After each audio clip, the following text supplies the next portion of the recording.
Hello and a very warm welcome to the Late Breaking F1 podcast presented by Harry Eade, Sam Sage and me, Ben Hocking. It's preview time again. It's the Italian Grand Prix coming up this weekend. Sam, every year without fail, something special about this race, isn't there? Oh, the national anthem just gets you pumped. Is it the best ever? Yes, it's the best ever. It's not a question, it's a statement. And they've got a pasta, and they got a pizza, and they got a really good racing. I'm very excited for the Monza. Also, Ascari, I swear to God, if they've massacred my boy. Have you seen it yet? No. Oh, no. You're going to be so savage about it, mate. If they have massacred my boy. You do not look. Shall I go Google it right now? No. If they've ruined my favourite corner in Formula One, I'm going to be so upset. But yes, so excited for Monza. And Harry's here. Hello, everyone. Speaking of pizza, give me a pizza this race because I love the Italian GP. What? Did you have a pizza for dinner? I actually did. It's a Wednesday, so I decided to do the Sam Sage special. Asda? No, actually wasn't. Where was it from? Anne's Supermarket. I can't remember. I thought it was a shop called Anne's Supermarket. Yeah, it's around down the road. Yeah, Anne runs that one. Barely a corner shop, Anne. Get over it. Anne's Mega Store. Right, well, we've got all the important things out of the way of. No, we haven't, because tickets for the live show. Basically, there aren't many of them left. How many are there left, Sam? It's got one. That means it's got two. That does mean there's three. I'm going to get told off for that. So if you want them, need to get them now, because it might sound like a clever marketing trip. We literally mean there are 3 tickets left at the moment. So we've essentially sold out at this point. Yes. So thank you to everyone that's already purchased the ticket. And yes, if they're still there by the time you're listening to this, and you do want to come along, check out the link in the description. We have got an absolutely stacked out show this evening because we are playing F1 back and forth. We've got Under Pressure. We've got bold predictions. We've got Pole 1, 2, 3. We're talking Jack Doohan at Alpine next year. We're talking about Sargeant no longer at Williams for the rest of this year. But we're going to start with the Italian Grand Prix that's coming up this weekend and asking the question that I'm not sure we've really ever asked on this podcast, which is, can anyone stop McLaren? Of course, Lando Norris claimed a very comfortable victory at Zandvoort. Very different type of circuit that we're getting to here, Sam. So can Verstappen, or indeed anyone else, challenge McLaren? McLaren are really interesting. Their strengths are being so, this is not a real phrase, but they're so ebbing and flowing so far this season. Is that a Samism? It's just a stupid phrase. It's not real, is it? It's like tender hooks again. Yeah, I know. They've been so good at some random track. So it appears that high downforce is their kind of go-to moment. And yet when we were in Monaco, they were nowhere near the running at the front of a high downforce track. But yet you go to Miami, you go to Spain, you go to Zandvoort. They seem to really, Hungary's another one, they seem to really flourish there. They do have a lot of similarities. Canada, they did quite well at as well. It's a lot of tracks that do have fast-paced corners, but they do have some punchy straights at the same time. So weirdly, Monza might roll into their positive characteristics and might suit the way the car is built. Although there is a certain team out there I'm going to put all my money on. And Harry, you spent some time recently in Monte Carlo. And if you're not putting all your money on black, who are you putting all your money on? Red. There is a certain team that likes to run red in Formula One because Ferrari are back, baby. Oh, they come to the top spot. They brought upgrades. They got cool black outfits. They probably have a black livery because that would just be like mega. And have you seen, they brought out a livery? It's the same one, but with black numbers. Are you joking, Ferrari? Like, you remember that time when they brought out a special livery a couple of years ago and it had a yellow line on it? Come on. They do it to annoy me. I get to see a cool race suit and I go, oh my God, we're going to get a yellow Ferrari or a black. No. I'm not acknowledging it. I know. Ben has now a vendetta against special liveries. And I'm not on the left side of the camera. You get one. It's going to kill me. Oh, no. It's all good. It's all right. We're only 3 minutes in.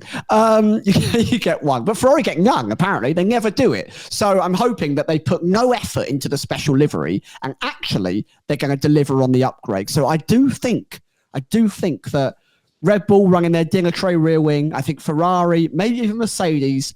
I think we have a really close fight. You know those silly scenes we've seen previously in Formula One where they're all queuing up and they can't seem to get past each other in Monza. It's a real issue. I think that might just be the race where they're about 7 wide, constantly slipstreaming each other. And I'm here for the carnage. What do you think, Harry? Do you think McLaren will go into this race with a clear advantage on the rest of the field, or can one of those other teams, one of those other drivers pose a challenge? I don't think they're going to have the same advantage they had in Zandvoort. Very different tracks, the two of them. But in the same way that Sam mentioned Monaco is an anomaly, I think Monza's kind of an anomaly in terms of a race as well, in a very different way, obviously. Just in that you need your car to go fast in straight line. That's all you need for Monza. Williams. Well, yeah. But then, yeah, anyway. But no. I can't wait to see Alpine. You won't be able to see him, they'll be that quick. But yeah, it's kind of an anomaly. So I don't think it's going to be a similar pecking order to what we had in Zandvoort. I suspect Red Bull are good in the. I know they're still a good car. Just McLaren's got better, but it's still a good car in a straight line. Like, it's still got that trick DRS thing that they've had that's helped them. So I suspect they're going to be strong here. You'd expect Mercedes to be good as well, because that Mercedes motor is still pretty punchy. And as Sam said, Ferrari are bringing upgrades because they only do it for home races now. They bring them for Monaco and Monza. So expect them to be dominant. Wait, what about Spain? The Carlos, they got rid of Carlos, so it doesn't count. They'll bring it for Silverstone next year, but not Spain. I just went back, bring it off. Did two this year. Yeah, well, they can't do 3. That's too much for Ferrari. Three upgrades in 1 year. Grow up. Grow up. 2 is for adults. They probably did do an upgrade. It's just it was so bad that no one noticed. Yeah. Oh, dear. Also, Mercedes, please take your upgrades off again, because they're not working. Yeah. We understand the car, remember? We understand what's happening with it. It was a setup issue. You're lying. You don't know what you're talking about. Well, you're lying. Get rid. Take them off. But yeah, so I think this could be I think Corley could be amazing. And like you say, Sam, I think the race it might be a bit sort of bump drafty and NASCAR, IndyCar-esque, which is not a bad thing. But I think it could be an exciting race as well. I tend to find with Monza that it is, we get a range of tracks on the calendar, some of which are more driver heavy than others in terms of your ability as a driver is going to make the difference. I tend to think Monza is at the opposite end of that spectrum. So I think a lot of the time Monza is very car dependent and very power unit dependent on how you're doing on that given weekend. Last year, we saw in the race 2 Red Bulls, 1st and 2nd, 2 Ferraris, 3rd and 4th, 2 Mercedes, 5th and 6th. It can work out that way. So it will be interesting. There are opportunities for you remember Nick de Vries and the Williams a couple of years ago. I don't want to diminish what a job he did on that day, but equally it goes to show that if the car suits that track, you can make it work. I'm intrigued to see if particularly Verstappen can challenge the McLarens here and challenge Norris in a way he couldn't at Zandvoort. I know that Red Bull are coming out of the Dutch Grand Prix with a few things that they can work on that weren't great for them at that track. So, for example, Verstappen was running the old spec of floor in Zandvoort. The team reckoned that cost him about 0.2 of a second when they had the ability to compare him versus Perez at the end of the Grand Prix. Perez running the newer floor. And the rear wing, they went with a Monaco-style rear wing as well, which they were regretting. And I think that was one of the reasons why Norris was able to get by so easily in a straight line. How much that cost them, I don't know. I don't think it would have changed the result. I think Verstappen was always going to lose to Norris and McLaren that day. But equally, there are a few things. It's not like you can get your rear wing wrong at Monza. That you just don't have one. Just take it off. Yeah. I mean, you should not be in a position to get that wrong. It is basically just a track of straights and parabolicas. Like, that's kind of it now. Straights and parabolicas. Good name for an album. Great name for an album. Straights and parabolicas. Lesmo 1 debut album. There is no more. No more Lesmos for anyone. They're just destroying this track piece by piece. It will be an oval soon enough. So yeah, I'm not sure if it will be enough for Verstappen or indeed anyone else, but McLaren, even though it is a radically different track to Zandvoort, have still got to fancy their chances. You've already mentioned Ferrari, Sam. Of course, it is a home race for them. They are bringing upgrades, but we know the last time they brought upgrades around Imola, they didn't work. How important is it, not only for this race, but for the season as a whole, that these work? They do what they are supposed to do. Well, there's no doubt about it. I'm ready to be hurt again. And I believe that these upgrades will definitely work, unlike the old ones that definitely didn't work. Get a feel. What are you basing this on? I hear you all ask through the podcast. Hope and dreams. Hopes and dreams. It's Ferrari. I want the red car to win, and I want us to have an epic championship fight. The Constructors' Championship is so close now. You know, McLaren are sitting around the 30-point mark away, and Ferrari are weirdly not that far away still. Ben, if I'm correct, under 100 points away from Red Bull. Yeah. There you go. So, you know, a couple of good results and Red Bull fluster and Perez stops, you know, picking up these little points here and there. It's going to turn around. We're going to end up with a very, very close title fight right at the end of this season. And I want Ferrari a part of it. You know, they've been the almost team so many times. You know, 2017, 2018, they were the almost team. And then after Mercedes fell away in the new regulations, again, they were the almost team for half a season in 22. And then you think, okay, Red Bull start to falter again in 24. And they looked like they might be when they picked up the win in Australia. They picked up the win, of course, at Monaco. And then it never happens again. And McLaren are the next team. So I want Ferrari in this fight. I want them to be able to start picking up race wins and be fully competitive. So I'm running on hopes and dreams. It's pure copium, but I believe that actually they've got it right and they're going to be incredible at their home Grand Prix. And it will be a monumental day for the Tifosi. Get the tissues ready. That is not going to happen. From happy crying, from all the champagne that he's soaking up. Sure. Harry, what do you think about Ferrari's chances at the weekend? Obviously, Zandvoort was weirdly better than expected without the upgrades. Now they do have some upgrades.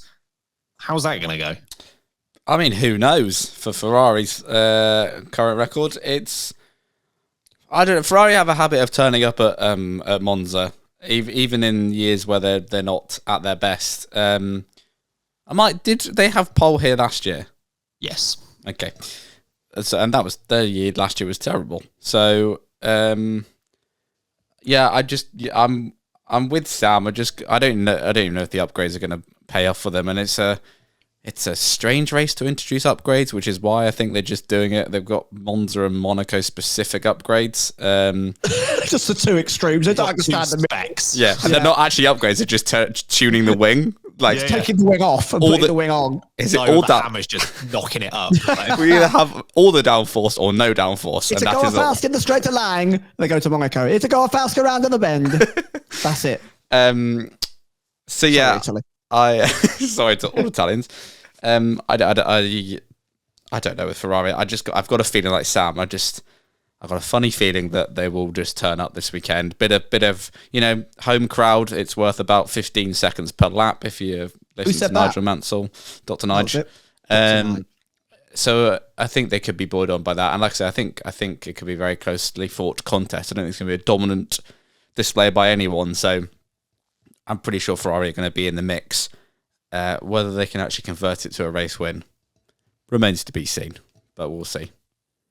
Yeah, I've given up trying to predict and guess what Ferrari are going to do on a given weekend because they don't know. And if they don't know, I definitely don't.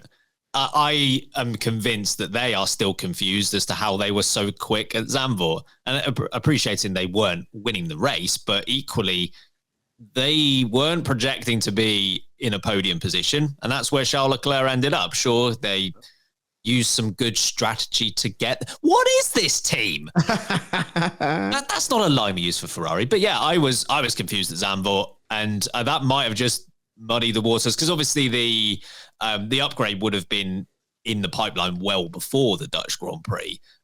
So I don't know if if they're now looking at the Dutch race and going, maybe everything we thought of the old spec of car isn't quite true, and we need to adjust our expectations ever so slightly. But I'm at least intrigued. Their drivers are in form. Like if they have the car, one of them will get it done. I'm fairly convinced. Last year, as just mentioned, they had a pole position with Carlos Sainz, and despite their two drivers trying to kill each other last year when they were racing each other, they did end up with a third and a fourth. So there is potential for them to do something here, but I've given up trying to guess. Before we go to our first break, it's everyone's favourite segment. It's the F1 Fantasy Update. Oh, for God's sake. I said it was going to be bad on the bloody race review. Sam, you used to love this segment. What's happened? I'm coming back. I made an effort. I've already done some changes. Oh, I've got the spanner out. I'm there under the car. Points dripping all over me. Harry, get on with it. We have now 1,700 teams in our league, which thank you very much to everyone who's joined over the summer break. The winner for the Dutch Grand Prix was Papayas for Everyone with 340 points. It was just a papaya win all round, though, because we've got a papaya in the top 3 overall, too. So it's all gone wrong, is still first place in the league. We've got Fiat in second. Fiat, this is the first time they've ever been second. And then we've got Sweet Papayas in third. So if your name has something to do with McLaren and Papayas, you're doing all right. Well, how did Fiat turn up? I don't know. Just managed to get into second. An entire car brand. I didn't know they were a fan. Yeah, the whole of Fiat. Hi, Fiat. If you're listening, which you clearly are, I'd love a car, a tour, a sponsorship. I am freely available. Give me that panda. Give me that. 2004 Punto turns up. Honestly, at one point when I was playing Need for Speed as a kid, that's all I wanted in bright orange. Fiat Punto. Can't argue with that. But how are the four of us doing? I've made a little bit of progress, up 35 positions to 233rd. But there is a change in the order because Kirsty, thanks to leaving Ferrari and her team very intentionally, has gone up 107 positions to 350th. Bravo. Sam has gone down by 4 positions, but I think he's done this intentionally because he's now 444th, which is the same number of episode we were on at the weekend. So I think it was intentional. You're so right. Harry, going into this race, was 1,512th. Baffling. Genuinely baffling. Harry decided, that's 12 positions too high, so he's now 1,524th. I have heard that they're writing a sequel to the Da Vinci Code, and they might be basing it on your F1 fantasy strategy. This is with a team that has Lando Norris in as my times 2 driver.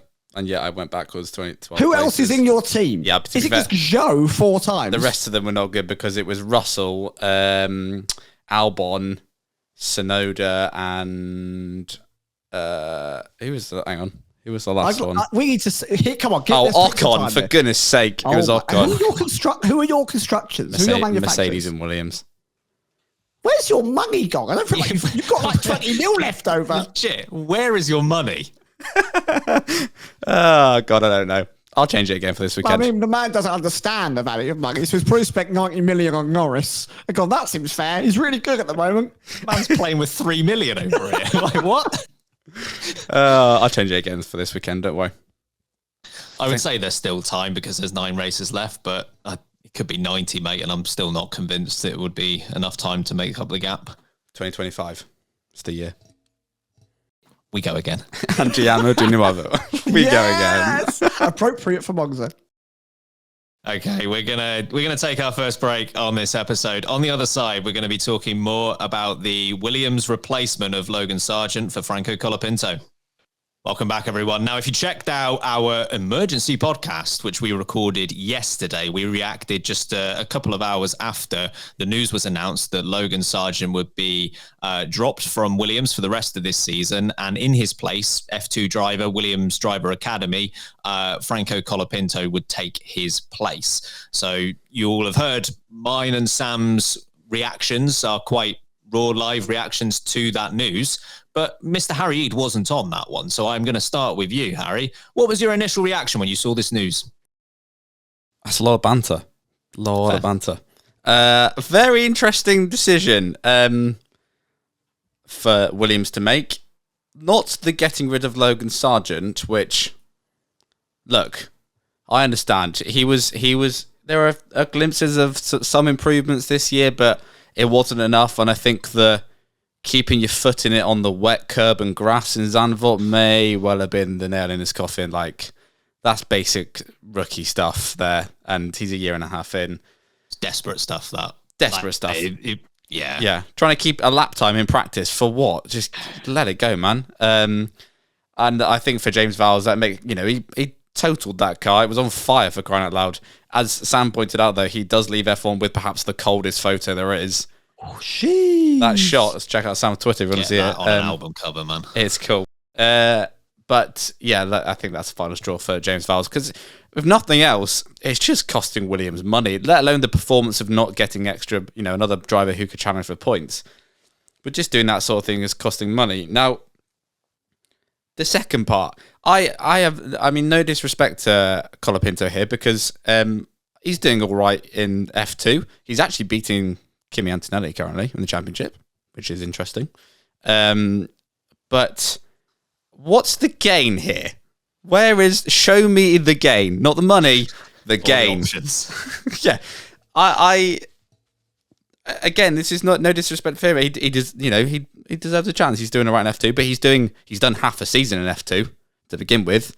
But you're chucking a rookie into this car to replace someone who is, performing like a rookie has. You'd expect a rookie to perform. So from Williams' point of view, what are they going to gain from?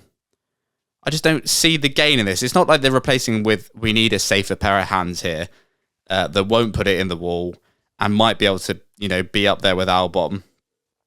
There are other options out there I think you could have gone for, and I'm just not sure Colapinto's the right choice. And again, I mean with this with no disrespect to him, because, maybe one day he could be the right choice, but I'm a bit worried for him that this is going to be, it's too early. He's only done half a season of F2. I don't want it to be an Alex Albon situation where he's come up too early. And this is his chance, and it's going to be the wrong time. Yeah, I'm a bit baffled by that as the choice, to be honest. What would you have done? I don't know. I know there was rumours about Mick Schumacher, but quite even as a Schumacher fan, I'm not sure I would have gone for that. If your main concern is about cars being crashed, Schumacher didn't have a great record in Formula 1 for keeping his cars clean, especially in his second year. So is that the person you go for? He's a bit more experienced, but I don't know. There are other drivers out there that aren't in F2 right now that you could have gone for, but I'm just not sure. My point is, I just don't know what they're actually what they're replacing the same thing. Basically, they're replacing it with the same thing in effect. You're replacing someone who's performing like a rookie with an actual rookie. They could well have the same damage bill by the end of the year that they were going to have with Sargeant anyway, and also the same performances. So just an odd choice on the replacement, quite frankly. I'm still shocked that they waited until after the Dutch GP to do it. I still don't understand why they didn't just make this call before the summer break. I know he crashed the car at Zandvoort, but he's crashed the car a few times this year. We know who he is. Like, surely this didn't move the needle that much for them to make that decision. And it not just for Logan Sargeant, which I think is a bit harsh, not the overall decision, but the decision to make it like one race after the summer break. But even for Colapinto or whoever was going to come into that seat, it would have been, I think, quite useful for them to know that 3 weeks ago, because they could have done. That's what I'm still surprised by that. In terms of experience, he is but a little Colapinto being. But in terms of age... How long have you been cooking that one up for, mate? At least the last 5 minutes. Been sat there on it, 10 waiting. o'clock this morning. Literally sat there waiting for it. As soon as the podcast last night finished recording, he's like, damn, I missed that. That's a joke. great pun that I need to get in the next show. So I thought, thank God it's on the schedule. Yes, he is but a Colapinto being. He's very small. He has very little experience. But in terms of age, he is not, Ben, you rightly pointed out that up against his current rivals in Formula 2, he is one of the oldest on the grid, especially in that area. And Harry, you rightly pointed out that he's beating Kimi Antonelli, but he's also 3 years his senior. And it worries me that at this point in his career, when he's this age, he's very much almost replicating something that we saw with previous drivers that have come into the sport and never gone on to achieve because they've entered too old. You know, drivers who are all right in F2, the likes of Latifi, never disastrous, always all right, fine, but got older and older and older, eventually got a seat. You know, it never materializes. So I think he should be an okay pair of hands, but there's a reason why he's so late to move up. There's a reason why he's so late to get a chance in Formula 1. There's a reason why he's only done half a season of Formula 2 at this age. You should have just kept Sargeant till the end of the year. I mean, he's not perfect, and we all knew that, and we all said that. But why change it now? But from Colapinto's point of view as well, he's going to come into F1, do 9 races, but with the knowledge that that's it, he's not coming back again next year.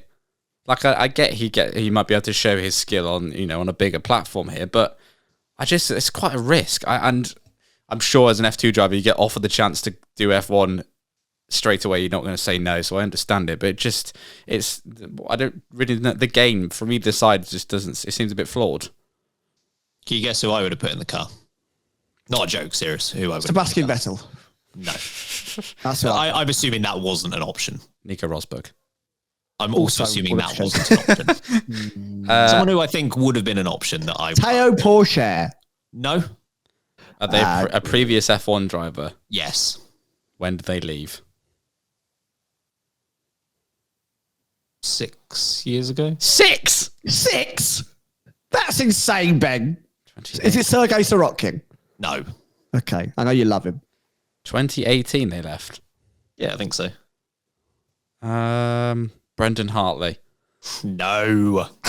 Stoffel Van Dorn. Oh, Stoffy, yeah. I've heard this name come up. Bung it off, mate. Why? Bung it off. What's up? But he was useless the first time round. He's not achieved anything massively. He was fine.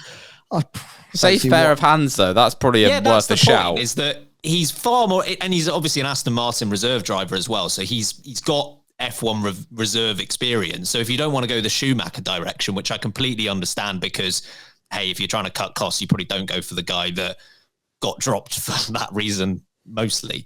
I don't know. I just think he would have been a safe pair of hands who has maybe not recent experience in an F1 car in a competitive situation, but he's been in and around F1 pretty much since he left. I'd have gone with Van Dorn. I did actually hear that Nico Hülkenberg was halfway to the cupboard to get out his 2010 Williams overalls because he thought that's just his job. I'm the sub, right? That's what I do. Nico, you've got a contract here. Nico.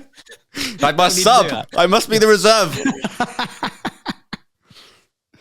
Oh, well.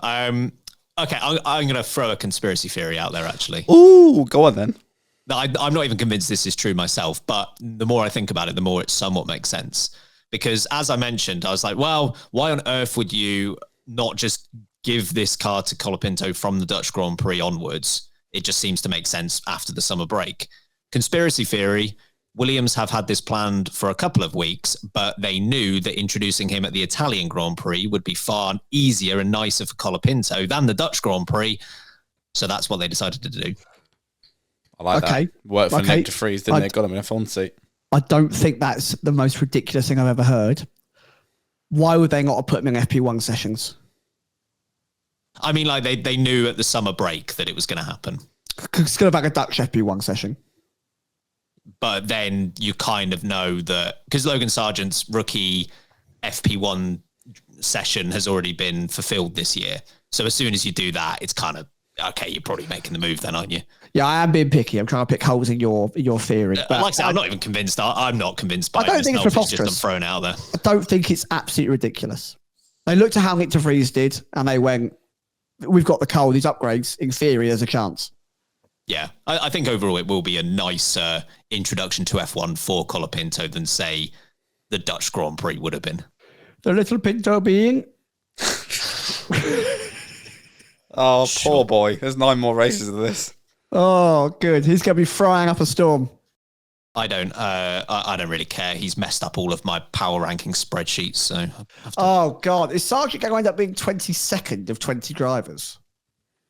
It depends what Colapinto does, I guess. Finishes above him. Well, yes, in that case, yes. Should we do some bold predictions? Yes.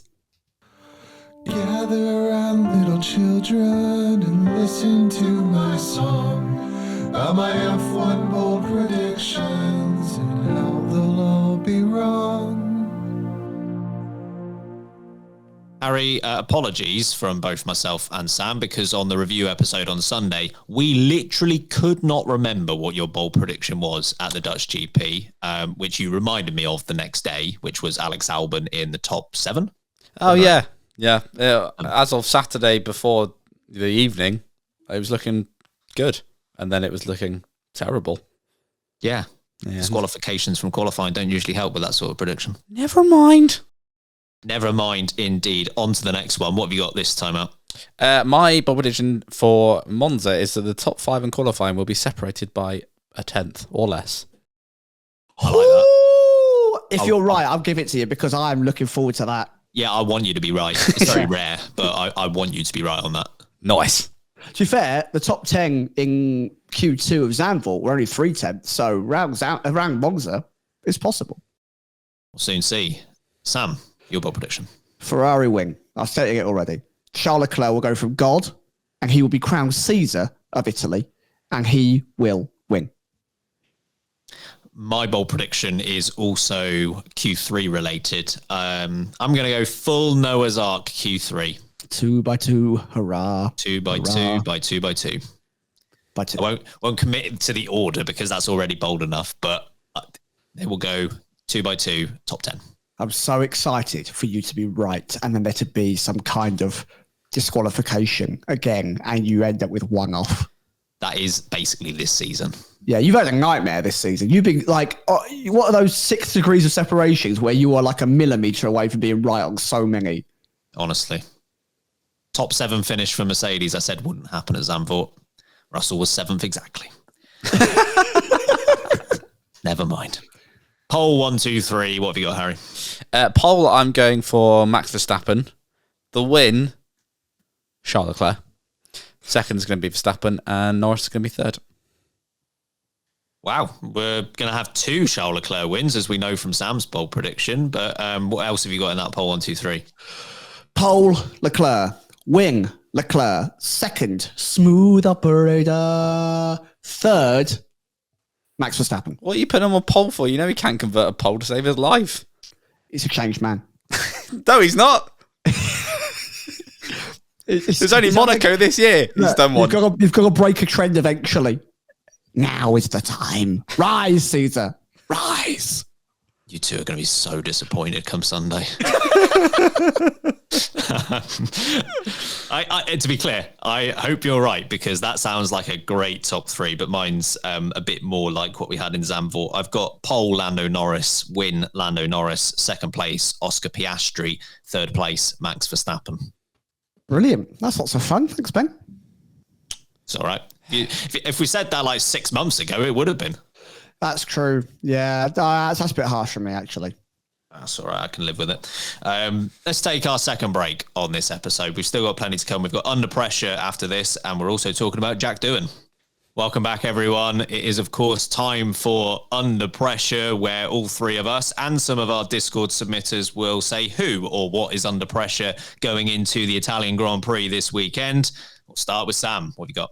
Well, I have smack talked this kid for a lot of the season, and I gave the analogy that he turned a bottle, put it in the recycling factory, and he came out with the first place trophy. But Lando Norris now has to capitalise. He has to deliver. He gave it all the, oh no, there's not really a title fight. I'm taking it race by race. Shut up. There's a title fight in your hands. McLaren could at least win the constructors, and you have to lead this team to glory. So, Lando Norris, you are under pressure. Start delivering. Like the postman every day, turn up and deliver. Post on Sunday. That doesn't work. There's no post on Sundays. Yeah. That's why Lando Norris delivers. Oh, right. Okay. I've gone more down the constructors route, and I've gone for a team. Red Bull under pressure.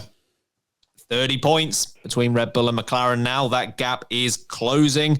And even with Sergio Perez being more in the fight at Zandvoort than we've become accustomed to seeing over the last few races, McLaren was still able to get closer and closer. So I think Red Bull need to figure out, I don't think they're quite happy with the development of the car in the last few races. Like I said, they ran different floors at Zandvoort to try and work out exactly what's going on.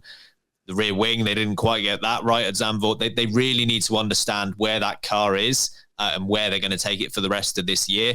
I think this is an important weekend for Red Bull.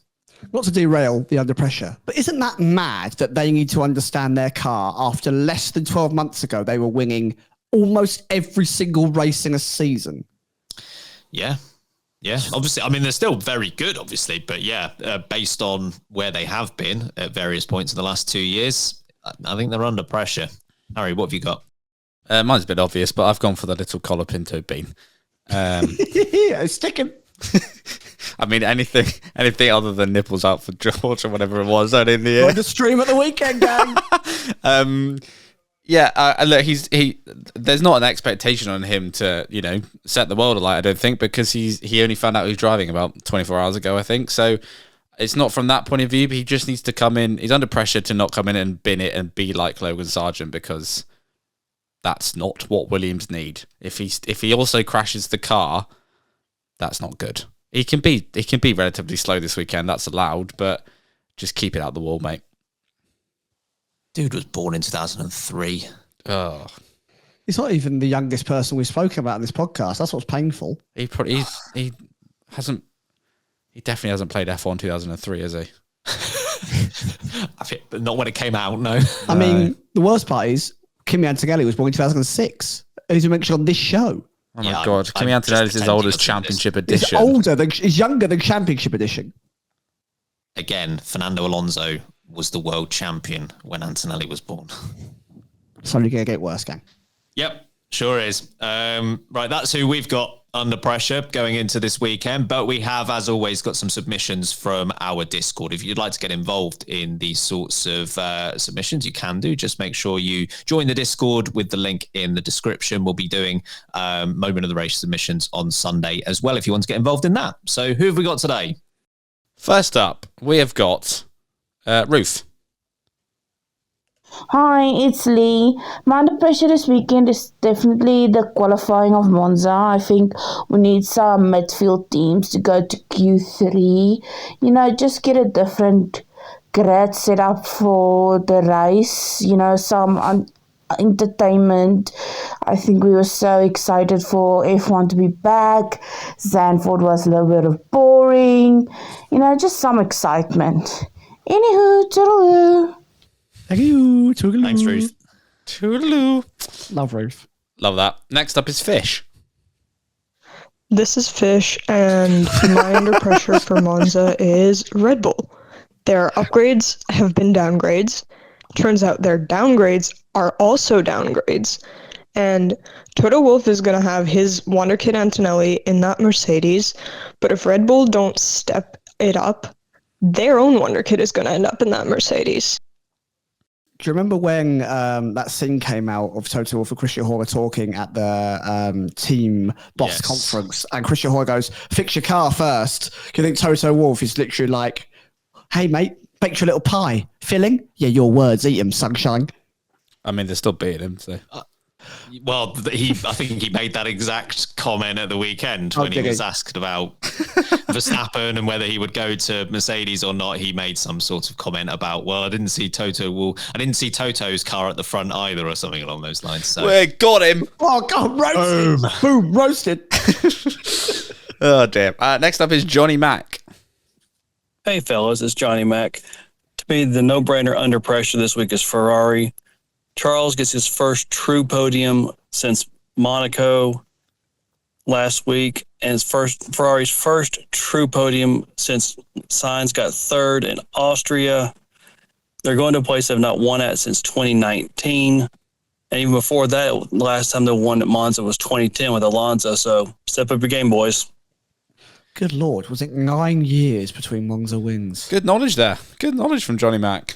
Yeah. it's a fair point as well, in that obviously Belgian podium only happened for Leclerc after Russell's disqualification. The other one he refers to, Sainz in Austria, of course, came about as a result of the Norris and Verstappen crash. So even where they've had a couple of podiums recently, Ferrari, it has come from unfortunate situations from other teams. So it makes a good point that on pure pace, that happened at Zandvoort. Wet K-Mag. Sorry, I almost said K-Mag. Obviously not. It's Wet K-Mag. Gene Haas's close personal friend, Wet K-Mag here. My under pressure is Williams. They've kind of stagnated a little bit. I think they need to do something crazy and fire Sargeant, throw someone like Kvyat in the car, just for the banter. All right. Love the podcast. Join the Patreon. Now, I'm pretty certain the Wet K-Mag put that forward before the news broke. Yeah, 26th of August. So that one came in just a little bit. What do you know, Wet K-Mag? Maybe Gene Haas really does know a lot. Also, low key, I don't think Kvyat would have been a bad shout. Why not? Just chuck him in any team, Get any Ben to seat. bring out the 2018 grid, apparently. He raced sooner than 2018. Oh dear.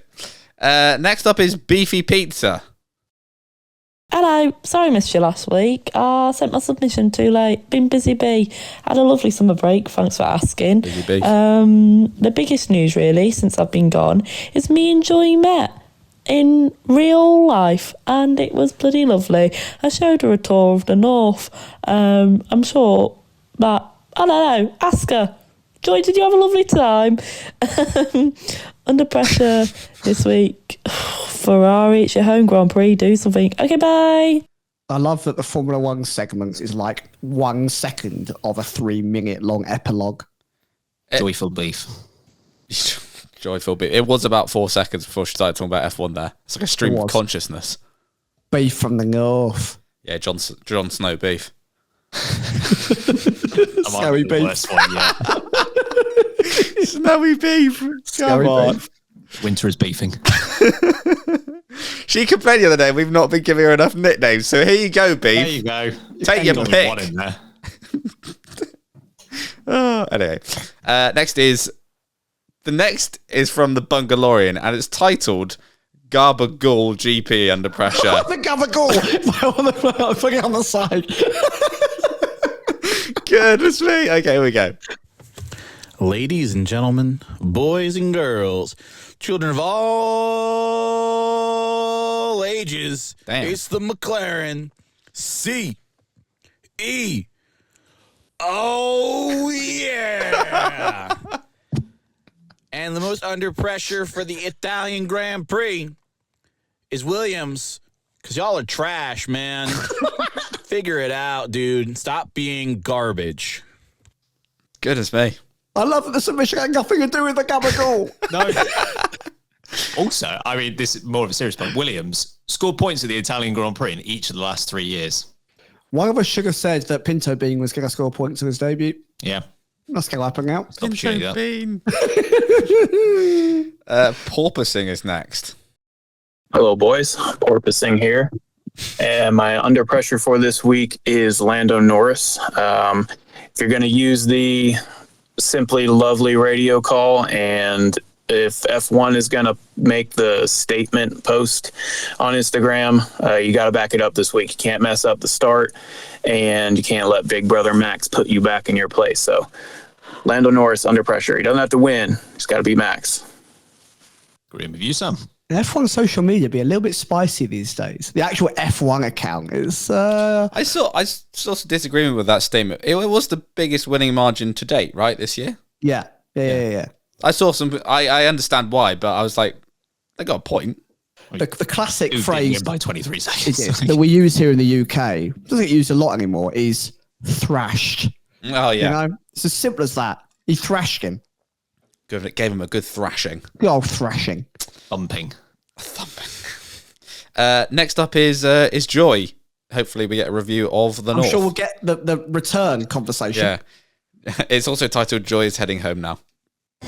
Heyo, boys. I'm heading back to America today, and I wanted to tell you my favorite part of England. It was obviously seeing Beef. She was so amazing. I saw her at the train station. I gave her the biggest hug in the world. She is literally my English twin. We went and got so much food. She showed me the North. Everyone needs to experience the North. It was bloody lovely, as you guys like to say. But you want to know who isn't bloody lovely? George. Can you stop being a midfield driver, please? Thank you. I've got beef with that statement. None of it has been Russell's fault. None of it. I don't think there's a single occurrence in the last 4 or 5 Grand Prix where he has been a midfield driver purely on pace. Beginning of Hungary Q1 is the one area that you can point blame at. But outside of that... I mean, that was a while ago these days. Like 5 Grand Prix back. Well, that's what you said, last 4 or 5 Grand Prix. Yeah, it's it's a while ago. I've said it twice now in a row. I take umbrage with this statement. Your favourite phrase? Well, don't worry, Joy. I know Ben and Sam have now come after you, but I still like you. It's fine. You better run back to America. Yeah, well, go on for you. Anyway, we'll see you at the live show. Thanks for my ticket. Lastly, it's Bristol Liam. All right, lads. I'm putting Joe under pressure this week. because we all know that steak's a toaster, but Bottas is cooking toast in it and Joe's cooking bread. Hang on a second. Hang on, no. No, that's not how it works. If you're cooking bread, you're making toast. If you're cooking toast, you're just burning something. Like, that don't work. Guys, I'll take umbrage with this statement. Oh, no, here we go. It's literally like I heard it for the first time 3 days ago. Only this podcast can get annoyed about the terminology around how you make toast. Don't come here with metaphors, Bristol Liam, and not deliver on them. I'm just imagining Valtteri Bottas with a piece of toast going, need some more. Oh, keep cooking that toast. Sorry, done, Valtteri. Joe's like eating a perfectly buttered piece of toast going, come on, stop it, Valtteri.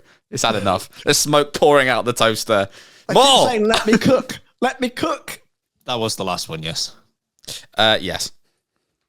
Good. I don't think I could take any more. That was a wild ride. Thank you very much to everyone who put their submissions in, and apologies to those that we couldn't get to today. But as mentioned, we'll be back with more submissions after the race on Sunday's review. We're going to move on to Jack Doohan, because this isn't something that we've spoken about yet on the podcast, and that is that he's been confirmed as tribute for Alpine in 2025. So Jack Doohan, if you're unaware, is part of the Alpine Academy driver system. He was P3 in F2 last year, and he's had a grand total of 6 free practice appearances for the team in the last 3 years within his role as reserve driver. Do you think this was the right call, Harry?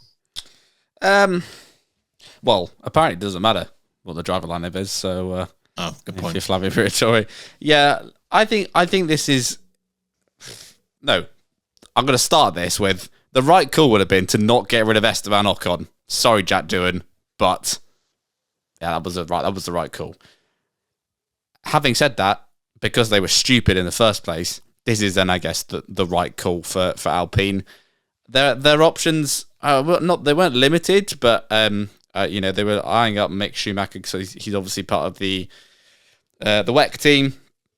I think he did some tests alongside Doohan, but again, as pointed out earlier on with our chat around the Williams seat, I think it's questionable whether Schumacher deserves a seat back in F1 yet, and Jack Doohan, he's done well in F2 and he's been loyal to Alpine, which more fall on him. That's going to come back and bite him in the ass at some point, I'm sure. But it's got him a seat in F1, and I think that's a fair shout. And they've actually used their young driver academy to sign an Australian driver, which well done, Alpine. Second time lucky, right? Yeah, well done.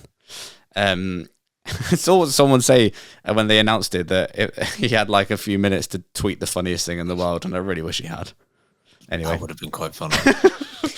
Yeah, I think it's the right call. I don't want to say it's a boring call. It's not a boring call because they're bringing in a rookie, but it seems like a sensible enough call on this occasion for Alpine. Like I say, I still think overall the better call would be just keep who you've got now, but they didn't want to do that. So Doohan would be a right choice. It just remains to be seen what position Alpine are going to be in next year. So it might be a good opportunity for him to actually come in and learn the ropes a bit if the car's going to be in a dodgy state. So yeah, I think overall it's a good choice. Sam, have Alpine for maybe the first time in their existence as a team, have they made the right call? I don't know. It's definitely not the sexy call. It's definitely not the exciting call. He's a lovely looking man. Don't be. Yeah. I'm not talking about his features. He's a far better looking man than I'll ever be. And he's Australian, which helps massively. My point here is, in terms of driver lineup, you had a pretty cool driver lineup. I know we've gone on about it. Ocon was the better choice, and Bottas, who isn't signed up, I argue, is also a better choice. But Alpine are so disastrous at absolutely everything they're doing that this kind of makes sense to at least commit to one thing that does work. Well, it hasn't worked up until this point, so maybe start making it work now. If where else are you going to start? It's got to start somewhere. My issue is with Doohan is his junior record is not glittering. He's finished in F3. He never won that. He went into F2 for 3 years, and he finished 19th, 6th, and 3rd. He's not beating anyone that I think is of absolute any worthwhile. He's getting older and older. I mean, he's still much younger than I am, of course, but again, he's 21. He's the same age as Colapinto. And we spoke already on this episode about how he's got exactly a young spring chicken against some of the drivers that are coming through these days. But on the other side, if you're going to join a team that is struggling like Alpine, at least it gives you lower expectations. It gives you a year to bed in. And he might actually click with a Formula One car way better than he's clicked with any of the junior career cars. Maybe. And he's got a year to bed himself in. And then come 2026 or 2027, when apparently Briatore thinks that they will be fighting for podiums on a regular basis, in theory, he should be ready. So, yeah, it's hard to get excited about this. But at the same time, I can't blame Alpine for doing the simple and almost sensible thing when they live in a world of chaos and pain. Sorry, Ben, before you go, the only thing I was going to say as well, that is not a great thing for doing. He does feel like a bit of a temporary solution. Is that the motivation for him to prove that he's not? Oh, absolutely. And you know, if he impresses, then why wouldn't they keep him on? But having said that, that is Alpine. But it just feels like they got rid of Ocon. Obviously, there were differences in opinion there. You know, they weren't getting on anymore. But I don't know. I just feel like they Doohan is not necessarily a safe pair of hands, but just the easy option whilst they go looking elsewhere for other people. I also saw some today that Flavio Briatore wants to try and sign Adrian Newey, and I was like, good luck with that, my guy. Has he just realised that he's available? Yeah, only now. Guys, have you heard the news? Adrian Newey's leaving Red Bull. Have you seen the slow Sky Sports news page on Twitter? That's what Briatore's only account he follows. Oh, man. Yes, the right call was keeping Esteban Ocon. Full stop. I'll put that to one side. Outside of that, I was on the fence on this, but yes, I do actually think this makes sense. You're right to highlight his junior record is not glittering as in the instance that it is in some of the other cases, you know, that we're seeing coming through, but it was solid enough. And I will give Alpine credit in that, you know, hiring from their own academy is not something they've done in a very long time, but also they've done it the right way, in a very similar way to how Behrman's going to Haas next year, in that he has had 6 opportunities in FP1 over the last 3 years as a reserve driver for Alpine. That is the right way to embed someone in the team. And that's why there are rightful concerns about Colapinto coming in for Williams, right? He gets 9 races. He's done 1 free practice session earlier this year at the British GP. That's it. With Doohan, at least, they've given him time. And look, it's never the right call to have confidence in Alpine and literally anything they do. But surely if they've had 6 free practice sessions with him, if there were any red flags, they would be the ones to know about it. Like, they would know if this was just flat out a bad idea, because they've got that data. They've had that information at various different circuits. So you would hope if they've seen all of that and still gone, yes, we think this is a good idea, then I'm slightly confident that it's not going to be a disaster. It is Alpine, so maybe I shouldn't have that confidence.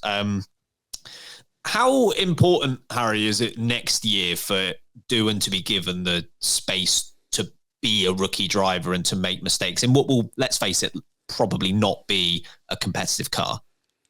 Yeah, but really important. I think Alpine can't expect him to come in and do the same job as Esteban Ocon does on a weekly basis. That would be very unfair, and you know, you've got to give them some. Formula One isn't a finishing school, but you still got to give rookies some leeway in terms of they've got to learn.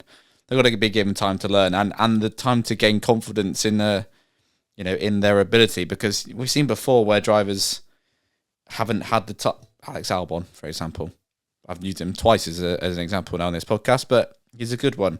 The confidence he lacked was his biggest downfall. Like, we know now from him coming back to Williams and doing a pretty stellar job there, we know how much that affected him. So as long as they give him time to do that, then fine. My worry is that Alpine are maybe the most impatient team on the grid for anything. I mean, look, how many team principals they've gone through in the last 2 years. Oh, how many Pierre Gasly? Well, yeah, exactly. How many people have they, team members have they gone through? So, yeah, I just hope they do give him they do give him the time and space he needs to learn the ropes. And I'm hopeful that they will.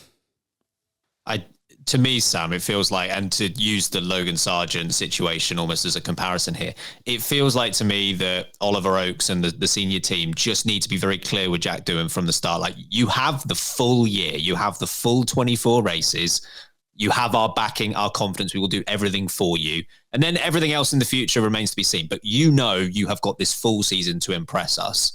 It feels like he needs that confidence boost from the off, at least from my perspective. Yeah, proper arm around the shoulder mentality, someone to go, these mistakes don't matter, mate. It's okay. We expect them. It's normal to make that. You're here to grow it. As long as they see growth and development over a full season, grade him at the end of the year. Get to 24 races ago.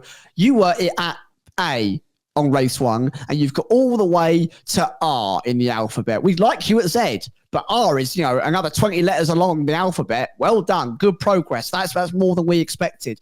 And weirdly, I watched a video of Logan Sargeant's first race at Bahrain this season, and the guy was whipping it around the outside of cars. He had such confidence in himself. He was flying past Haas. He was flying past Alpines. He got past the stakes. He was right alongside his teammate. And he was driving brilliantly, making really good overtakes. And you could see the confidence drop-off that led to the form drop-off. And you just think, Doohan needs the opposite. He needs to start in a very strong place that he's allowed to make mistakes and then be boosted. Harness the positives, ignore the negatives. Not to a point where they're completely forgotten, but where they're seen as constructive criticism. Change this, mold this, adapt this. But this, fantastic. Keep doing this, man. You're growing brilliantly. Alpine needs to start building a foundation. They need to create some building blocks so they can actually create a project that could end up being successful. You don't want another driver who's going to go through the revolving door of employees that they've had over the last 2 years and just be another one on the list. Don't bother making this commitment to this young man if you're then going to kick him out on the curb in a year's time. Okay, stick around after the break because we've got F1 back and forth right after this. Welcome back to the final part of today's episode. It's time for F1 back and forth.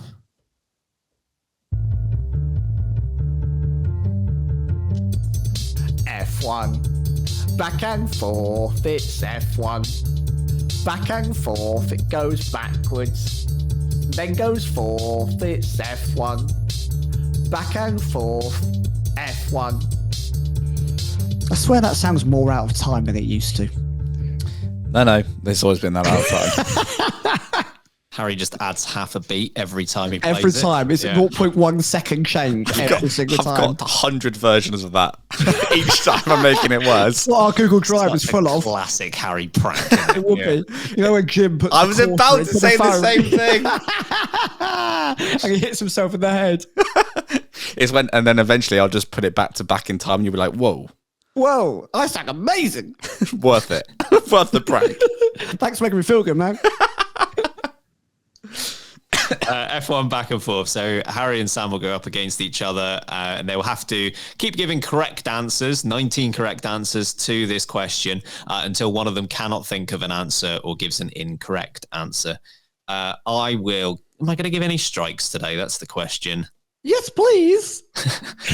Yeah, I'll give you a strike each. One strike each. One day, Harry's going to get no strikes, and I'm going to get strikes, and we'll really know how peasant Sam, you've got 8 strikes today. I can get every question wrong. We can still do this. I would like you to name the 19 drivers that have led the Drivers' Championship for at least 20 races. Oh, no. That's it. I'll see you later. Only one strike for that. Do you want? You can have 2 if you really want. I'd like 5. Okay, you can have 2. We'll start with Harry. Max Verstappen. Yes, unsurprisingly, Max Verstappen sits 4th on this list. He has led the Drivers' Championship for 69 races. Nice one, Max. The thing is, I've actually got 68 written down because I did this before last race. And I should have just done this game earlier in the month that wouldn't have ever been a thing. But never mind. Sam, your first answer. So it's at least 20 consecutive races. Not consecutive, no. Just overall. Oh, Lewis Hamilton. Lewis Hamilton has led the championship for 126 races. That is first on this list. Grow up, Lewis. That's too many. Yeah, come on, get a hobby, man. Get a grass. Get a hobby, man, you loser. Harry. Michael Schumacher. Michael Schumacher, unsurprisingly, is second on this list, having led the championship for 121 races. Sam. Prost. Prost is third on this list. 78 races he led the championship for. Harry. Sebastian Vettel. Vettel is fifth on this list. 62 races he's led the championship for. Sam. And this is where the trouble begins. I'm in danger. Yeah. Stop, he's already dead. So many names and yet so much insecurity. He's going to say Pinto Bean. He leads the chili con carne, but not the championship. I'm going to say it because it's on my mind, but I'll take my strike. Alonso. Alonso is sixth on this list. 52 races he's led the championship for. Harry. Mika Hakkinen. Mika Hakkinen is on this list. I don't know what number that is exactly, but he's about middle of the way in 27 races he's led the championship for. Sam. Kimi Räikkönen. Kimi Räikkönen is not a correct answer. See, he's only led the championship for 12 races. What a pathetic excuse for an F1 driver. Oh, God. Yeah. I'm joking, by the way. That is harsh. To be fair, he did absolutely burgle his championship in 2007, like right at the death. He never really led it, did he? No. So we go back to Harry. Ayrton Senna. Ayrton Senna is seventh on this list. 48 races he led the championship for. Sam. Niki Lauda. Niki Lauda is the next name on the list. 42 races he led the championship for. Harry. Dr. Nigel Mansell. Dr. Nigel Mansell is a correct answer. 25 races he led the championship for. Sam.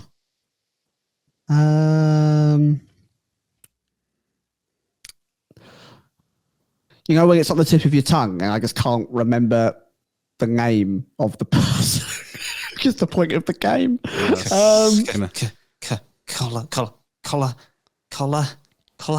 Colapinto. Yes. What is... I can't believe this. This is... No, he deserves it because he's a horrible man. What is Max Verstappen's girlfriend's surname again? I don't know, mate. I can't remember. God! I'll let you out. What's his first name? I don't remember. It's gone. My mind has gone blank for his name. I know exactly who I'm thinking of. I know a racist. He's a racist man. Can we let's do a game of can Sam get this name? What letter do we think the first name begins with? Why do I think P? That's the second name. Yeah, that's what I'm going for. You basically said the first syllable of that name. P, and then basically it sounds like two letters together. You've said the first one. The second one is more of a consonant sound. PB, PC, PD. Let's go through all of them. PE. No. Keep going. G. No. No, bit further the alphabet. No, it's so close. PJ. No. Next one. PI. No. What in between those two? How have you missed it? PK. PK. Oh. PK was who I was going for. It's an it's the correct answer.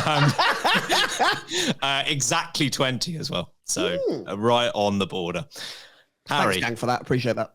Because I spent so long on trying to get Sam to say... Do you remember what F1 is? No, PK. What comes after K? PI. I will go for...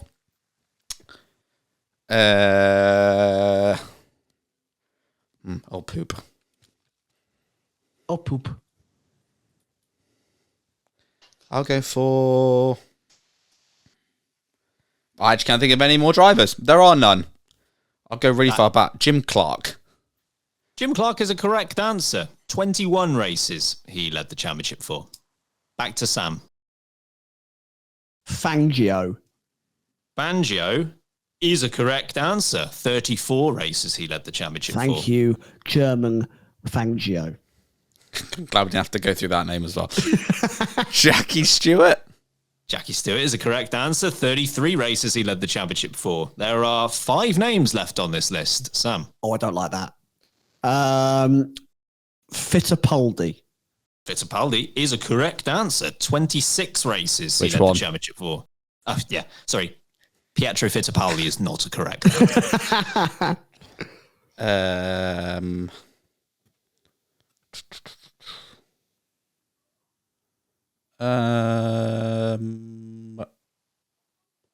Oh gosh, Alan Jones. Gosh, indeed. No, I'll take the strike.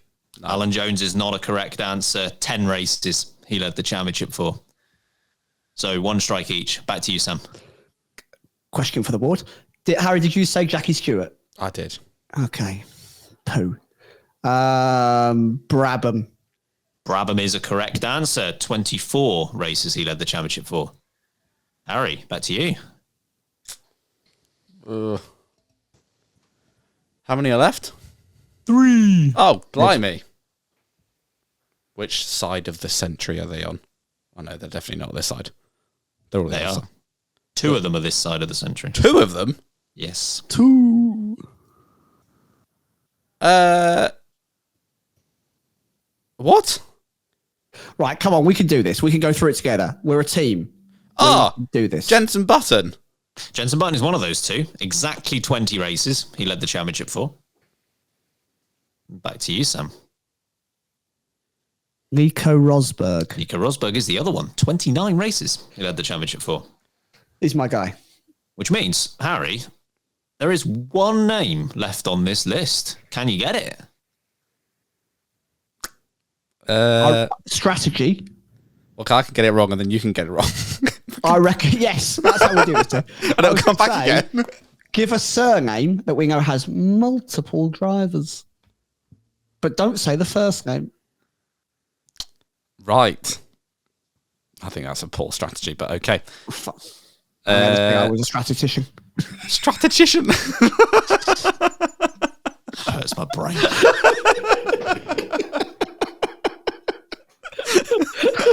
Oh, God. You wonder why I didn't think that was a good strategy? Coming from the strategician. Where did I find these 2 morons? Oh, God.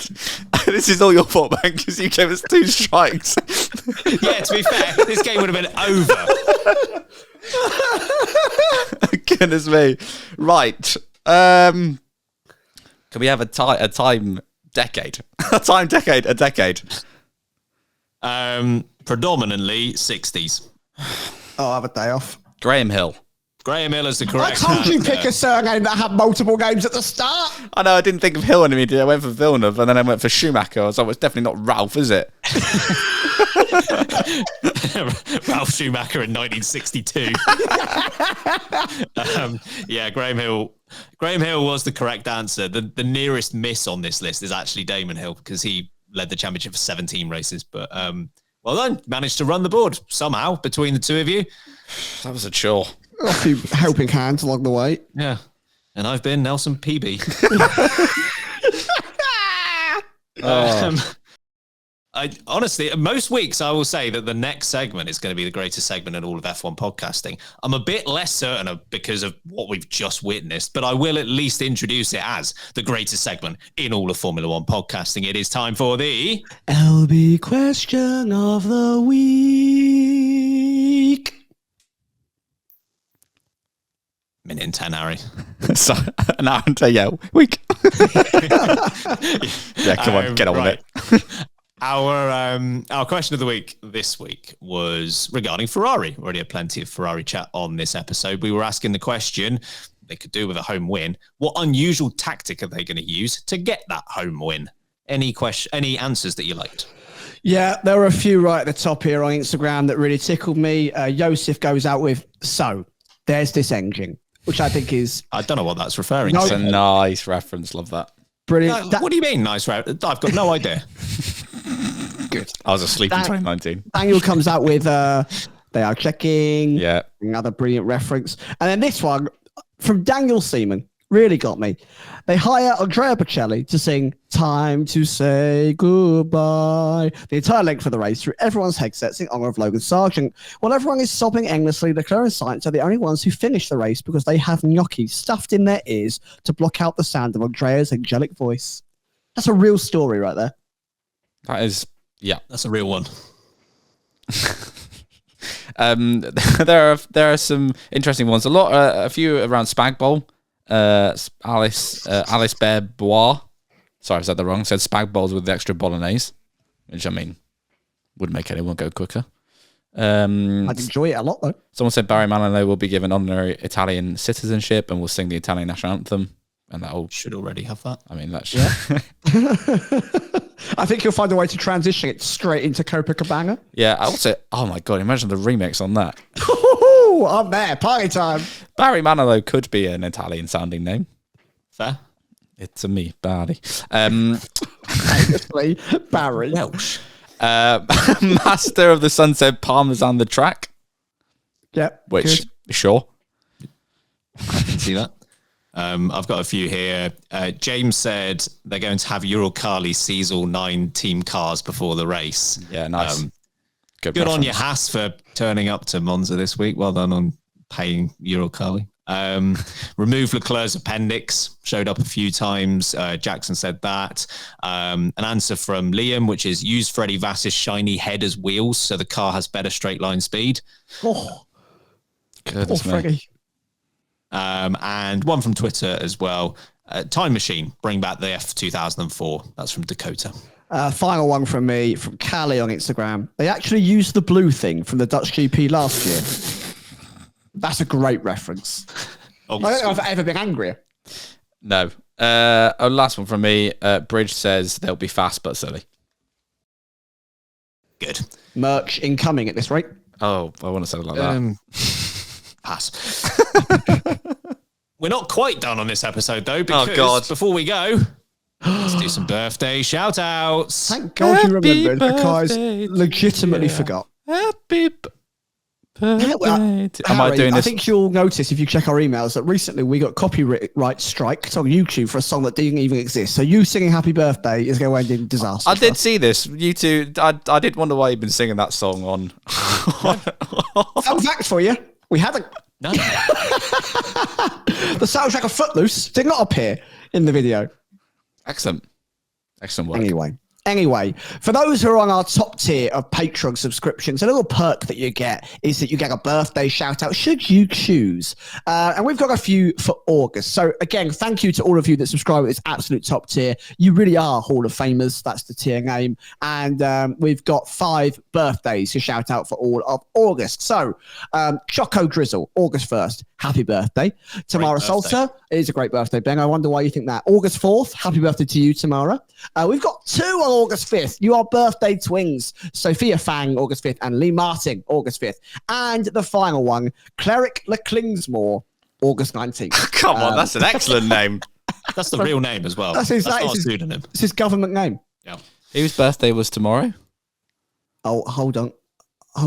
I need to find the tab. No, you said happy August 4th, happy birthday tomorrow. Oh, did I say that? I thought I said tomorrow. No, I'm being an arse. Oh. Sorry. Good. He's right. Funny. Folks, Harry's not going to be here this weekend, so I'm banned after that. We can go back to normal. Oh dear. Well, I did say at the top of this episode, we did have a stacked out episode, and I can't be accused of lying. A lot to get through. Sam, if you wouldn't mind getting us out of here. For the Discord or join the Discord, whatever it's called, links in the description. You can check out the Patreon. It's also there as well. We have social media. Follow us, Late Breaking F1 everywhere. This has been video recorded, so go check it out on YouTube, which has been growing very nicely. Is that a 10K by Silverstone I sniff? 2025. 2027. I don't know. Please go subscribe. It's free. It helps us massively. Thank you to those that watch on there as well. And we will see you, of course, on Saturday for the qualifying review, and then Sunday for the full race review, and then Monday for power rankings on Patreon. Loads of content to come. You can join me on stream over the weekend as well. In the meantime, I've been Samuel Sage. I've been Ben Hocking. And I've been a little Colapinto bean. And remember, keep breaking late. Oh, Pinto beans. Oh.